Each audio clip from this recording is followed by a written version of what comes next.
जय शेवालाल. आज आपण बनवूया शेंगोळे. शेंगोळे हे हिवाळ्यात जास्त प्रमाणात खाल्लं जातं.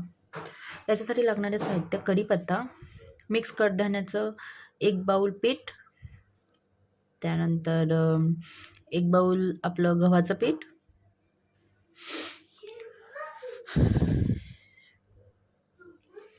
लसूण जिरा आल्याची पेस्ट 1 चम्मच, 1 चम्मच ठेचा आणि बारीक चिरलेली थोडीशी कोथिंबीर. यानं मिक्स करूया. त्याच्यामध्ये तुम्हाला लागेल तेवढं थोडंफार तिखट, चवीनुसार मीठ,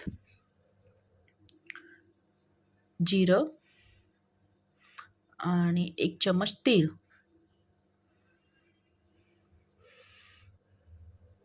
आणि आपण डो बनवून घेऊया. डो आपला रेडी आहे.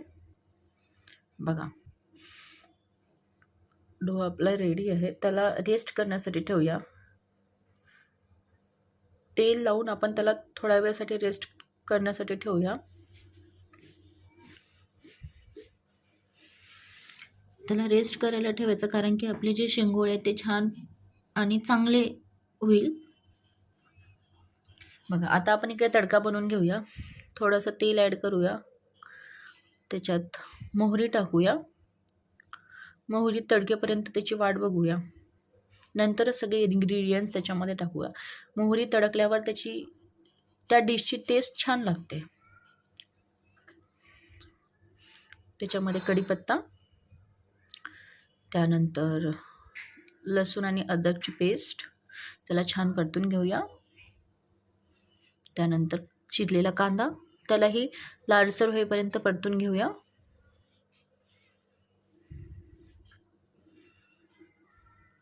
त्यानंतर हळद, मीठ, त्याला परतून घेऊया छान. आणि थोडंसं तिखट टाकते मी. त्याला पण मिक्स करूया. त्यानंतर आपण त्याच्यामध्ये थोडं पाणी टाकू शिजायला थोडंसं, कारण की जे पण आपण त्याच्यामध्ये साहित्य टाकले, कांदे लसूण, हे थोडं पाणी सोडतं आणि पाणी सोकतं आणि तेल सोडतं. तेल सुटल्यानंतर आपण त्याला जेवढ्या अमाऊंट ऑफ आपण शेंगोळे बनवते तेवढ्या अमाऊंट ऑफ त्याच्यामध्ये पाणी ॲड करूया, जेणेकरून शेंगोळे छान पद्धतीने आणि सॉफ्ट असं शिजेल. कुकरमध्ये जास्त सॉफ्ट होतं, त्यामुळे मी कुकरमध्ये करत नाही आहे. माझा डो रेडी आहे. मी आता तुम्हाला जो आवडेल तो शेप द्या. मला हा शेप आवडतो तो मी देते. 2 प्रकारचे शेप आपण देऊ शकतो. तुम्हाला जो आवडेल तो तुम्ही देऊ शकता.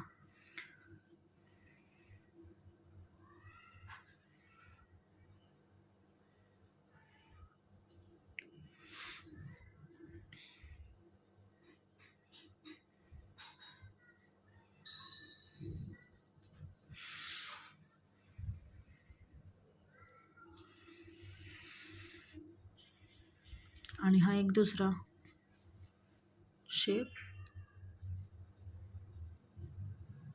आणि जो आपण तडका दिलाय तो एकदम लो फ्लेममध्येच होऊ द्यायचा. बघा, माझे शेंगोळे शेप देऊन रेडी झालेले आहेत. आता आपण त्या तडक्यात या शेंगोळ्यांना एक एक करून सोडूया.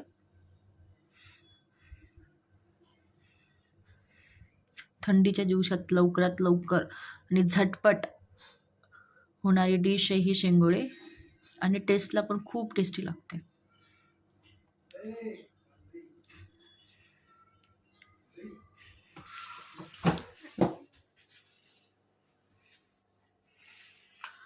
त्या शेंगोळ्याला 10-15 मिनटं आपण झाकून ठेवूया. बघा, आपले शेंगोळे रेडी आहेत, झणझणीत असे. त्याच्यामध्ये आपण थोडीशी कोथिंबीर ॲड करूया आता.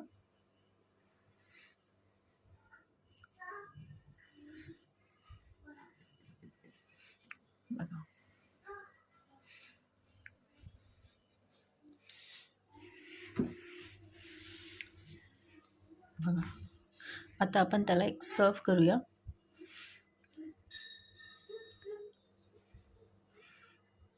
मी याच्यासोबत सूप पण बनवलेलं आहे.